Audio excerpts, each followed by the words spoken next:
Professeur, bienvenue Antonio, bonjour. Bonjour, monsieur le journaliste. Matin. Je rappelle que vous êtes enseignant de philosophie, vous êtes panafricaniste, vous êtes sur ce plateau pour qu'on parle un peu de panafricanisme, mais surtout de la vie d'un homme qui aura consacré toute son existence avant de quitter ce monde il y a un an exactement aujourd'hui. Je veux citer Omotunde Kalala. Merci beaucoup d'avoir accepté mon invitation. Merci. Alors, les panafricanistes défendent l'africanité et surtout l'indépendance réelle et l'émancipation des Noirs, professeur, où qu'ils se trouvent sur la planète, avec des idées comme liberté, l'égalité, égalité et tout le reste. Mais professeur, je suis un peu surpris qu'ils se réjouissent du retour des coups d'État en Afrique. Est-ce que ce n'est pas paradoxal, ça? Se réjouir des coups d'État? Oui. Le retour des coups d'État en Afrique? En Afrique. Non, ce n'est pas paradoxal. Ah oui? Parce qu'en réalité, pour le panafricanisme, quand on élit le responsable suprême, c'est-à-dire le chef de l'État, le président de la République, dans un pays, en fait, c'est les problèmes des citoyens qui doivent être préoccupants. Ce n'est pas un homme. Souvent, il y a un problème fondamental. Là où l'événement intervient, nous n'y sommes pas. Nous sommes à l'extérieur. Et personne ne peut dire qu'il ignore la situation à l'interne de ce pays. On ne dit rien, mais à un moment donné, on a ras-le-bol. Et l'erreur que nous commettons, nous pensons que le grand silencieux, les bruits de bottes, doivent être désormais simplement à la caserne. Oui, comme s'ils ne sont pas intéressés par la nation, comme si les problèmes de la nation ne les intéressaient plus. Et puis mais on c'est peut fini. régler le problème de la nation sans sortir les fusils. Non, on a dépassé cette époque où mais en réalité, quel est l'article de la loi, de la Constitution qui, organisant les élections présidentielles, organise aussi la destitution du président lorsqu'il est tout puissant, de ces errements, de ces égarements, de cette tendance à la dictature face à son peuple.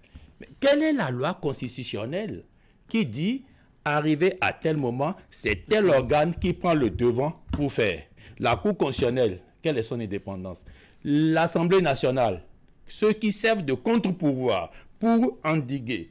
Plus loin, les institutions régionales, sous-régionales qui pouvaient servir de l'éthique et de morale à ces gens de dérive pour dire faites attention. Qu'est-ce qu'ils disent? Ils disent rien. Mais quel est le recours d'un peuple? Quelle est la force d'un peuple? Si ce n'est pas son armée. L'armée est populaire. On a vu l'armée prendre le pouvoir par le passé, gérer le pouvoir par le passé, et les citoyens n'ont pas été pour autant heureux. Les cas sont légion.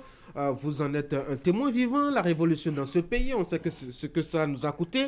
On devait être très fébrile en voyant les gens gradés avec beaucoup de trucs sur les épaules, sur la scène publique, non? Oui, en réalité, on n'avait pas été heureux sous la révolution. Parce qu'en réalité, la situation imposait un coup de force et imposait une discipline. Mais qui d'entre nous, même si on n'est pas nombreux aujourd'hui, parce que cette génération de 1972 est vieillissante, en train de finir, n'a pas un regret vis-à-vis de la révolution aujourd'hui? Ah oui? Peut-être dans 20 ans, on aura un regret vis-à-vis de la rupture. Est-ce que vous voyez? Pour certains, c'était que les libertés étaient muselées sous la Révolution. Les contradictions grandissantes, ça a donné naissance à la conférence. Les peuples savent toujours comment résoudre leurs problèmes. Mais à un moment donné, ça met du temps à venir. Et la misère, la pauvreté, tout ce que vous voulez, vont en s'engrandissant. Et du coup, on a envie d'arrêter rapidement ça. Et le peuple ailleurs a marché pour renvoyer ce dictateur-là. Mais c'est parce que l'armée était du côté du peuple. Il ne faut pas l'oublier. Maintenant, depuis cet événement, dans ce pays-là, quel est le pays que vous avez vu encore où l'armée a dit non, moi je suis plus le peuple, je ne veux pas aller attaquer le peuple.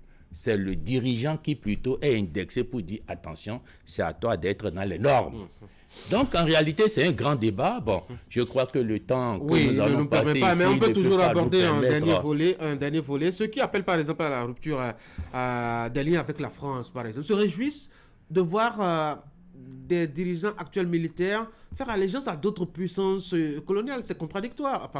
Attendez, en fait, sans le vouloir, vous êtes en train de faire une transition vers Omotunde Kalala, qui, malheureusement, comme on le dit, les génies ne durent pas sur la terre. Il s'en est allé à 55 ans.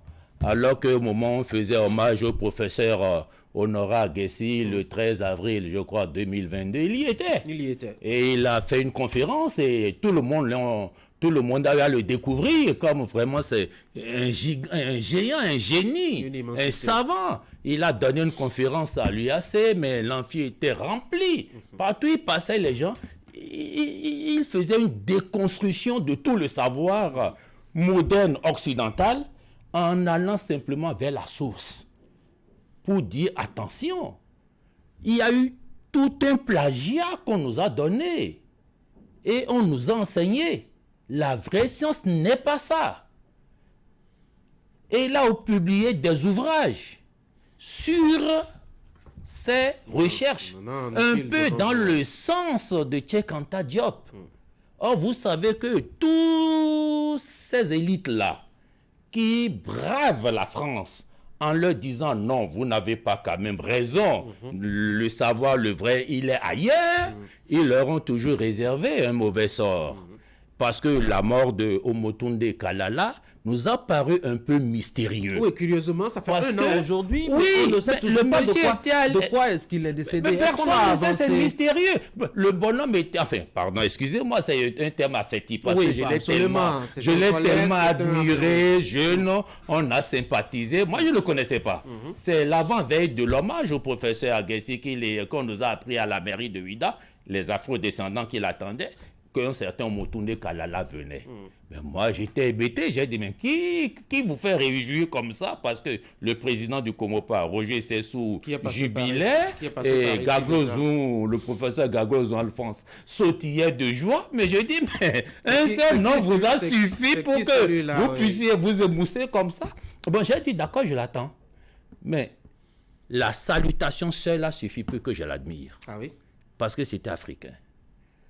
Différent des afro-descendants français que j'ai rencontrés. Il s'est agenouillé, il s'est couché, comment il... Non, mais dis donc, t'embrasser sans te connaître, te fraterniser de la chaleur africaine, c'est-à-dire, c'est ça le vrai problème. Au lieu de vous tendre la main pour dire comment vous allez, monsieur, voilà, non, tout ça, il y a des comportements.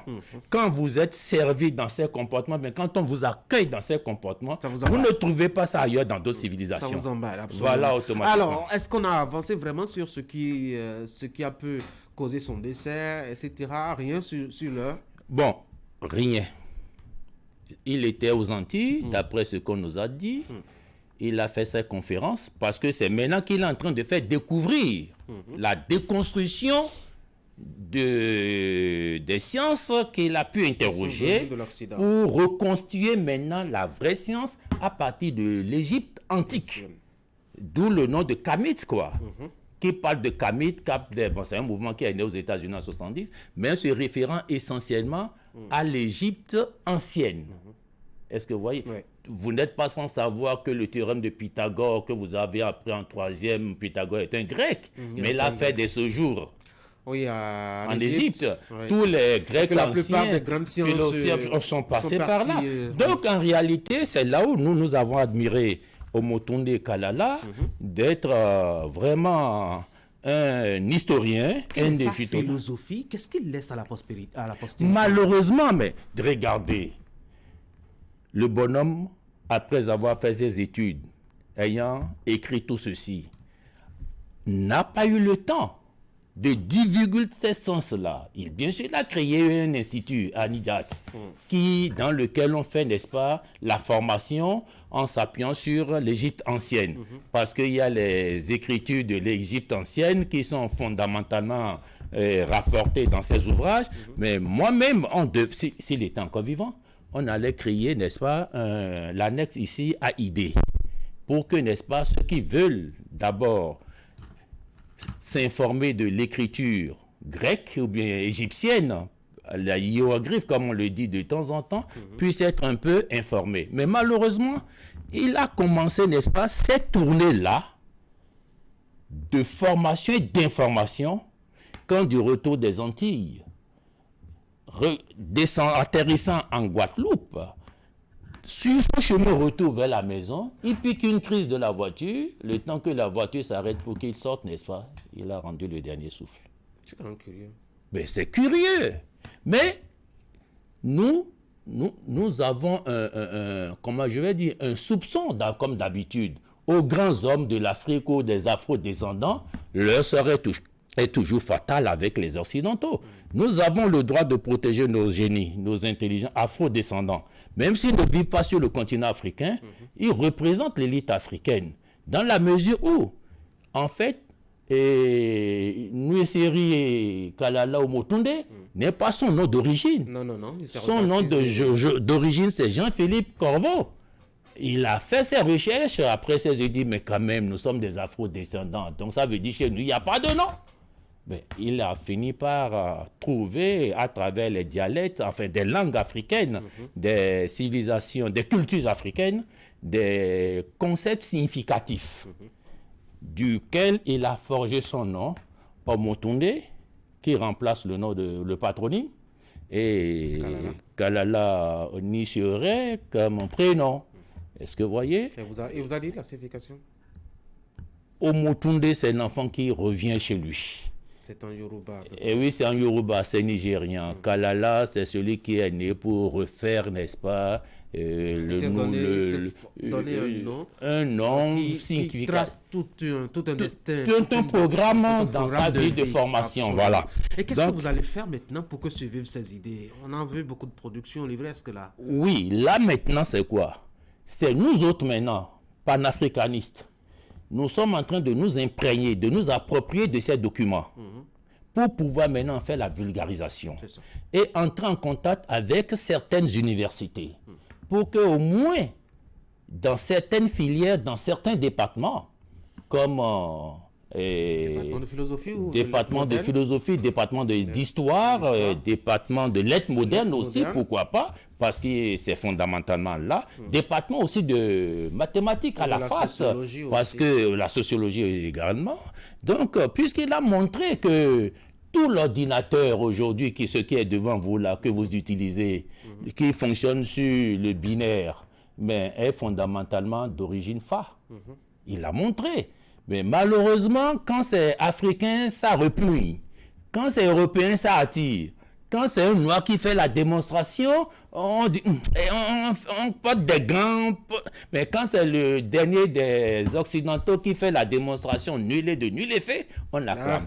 Non, il vaut mieux que nous-mêmes, nous valorisons nos valeurs et que prochainement, nous puissions aller à la recherche des gens comme Omo Kalala, parce qu'il y en aura maintenant beaucoup.